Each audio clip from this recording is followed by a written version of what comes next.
Mr. Speaker, sir, I thank you for the opportunity given to me to speak on the demand for school education. Among all the chief ministers in the country, our Honorable Chief Minister is the only one who promised to make Tamil Nadu the number one state in the country. Ever since this declaration, all her actions and steps towards achieving this target have been in this direction. A state cannot become a number one state all of a sudden. Every department has to progress and achieve equally. Among these, there are vital and important areas. One such area is education, and here Kerala is said to have obtained almost 100% literacy. Tamil Nadu has achieved a literacy level of 73%, and I am sure, with the sincerity shown by our Chief Minister to provide education to the poor and weaker sections of society, our state will achieve full literacy. For this purpose, the government have already introduced Education for All scheme.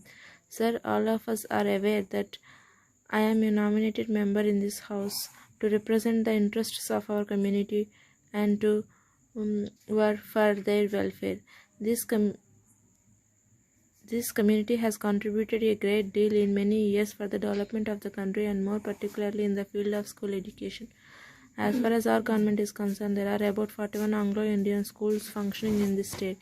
This is a healthy number, and I do not seek any increase in this number. However, the buildings of some existing schools are too old, and for want of funds they are in bad condition. I am aware of the financial constraints the government are facing. So as a one-time assistance, I request that some funds may be allotted for these buildings. I am fully aware that I am speaking on the demand for school education, and it is certainly not my wish to deviate from this subject. However, as I am the only member in the house representing our community, I request your permission to put forward a couple of points in their interest. While there is reservation in admission to engineering courses, it is not available for them in medical course, and I request that there may be a reservation here also. I am especially grateful to our Honorable Speaker for having permitted to speak on this very important demand. Letter dated 7th November 2003 from Sivam Brothers, Broadway, Chennai, to Messrs. Narayanan and Company, Banks, Tank Street, Vellore.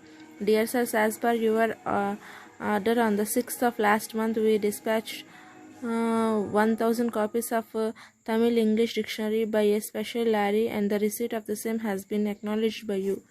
After the receipt of the books, we have not received so far any payment from you. This makes feel sorry. We have sent the goods in the belief that the payment will be made immediately on receipt of books. However, we have not yet received any amount from you. Generally, we accept the orders from the parties who send the amount in advance. But as a special case, we have considered your request, taking into account our past relationship. So we request you kindly to send amount by check as early as possible. We expect your early action. Yours faithfully. Here some of the strokes have been written wrongly, just like this is careful, but this is grateful. Some phrases can be added as and I, and can be written as upstroke I. Both can be written and I, like this. And I am sure. Nominated for want. School education, deviate, just D, V hook and T. Dictionary, D, K, Shan hook and upward ray. These are some of the mistakes which I have committed in this dictation.